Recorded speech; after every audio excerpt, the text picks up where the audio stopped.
State lawmakers today got an update on the fight against the opioid epidemic. Last February, Kentucky was part of a national opioid settlement, netting the state more than $800 million.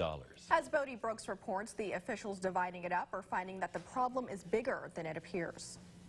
While $842 million may sound like a lot, experts traveling the Commonwealth getting a real sense of the state's opioid epidemic say it's only a drop in the bucket in terms of responding to the crisis. As Kentucky moves closer to making the first grant awards from that pot, lawmakers also got a sense of the work being done now to address the epidemic.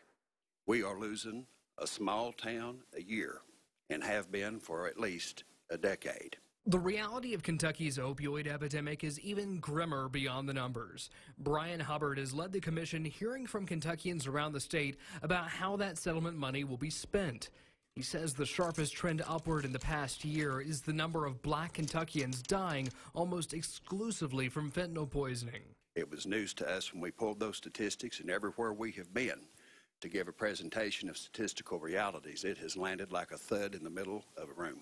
The settlement money is being broken down in annual amounts through 2038. Half goes to cities and counties, the other half being given out as grants. However, state and federal dollars have also already been at work on the issue. It's not just about creating more services. It's not just about the availability. We have to ask, are they accessible?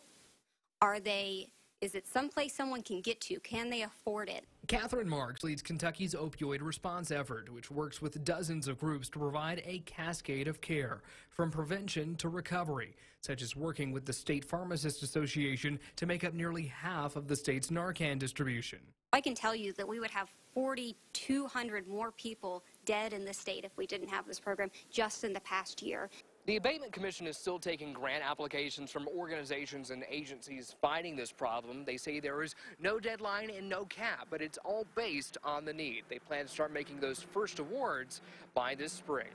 At the state capitol, Bodie Brooks, Fox 56 News.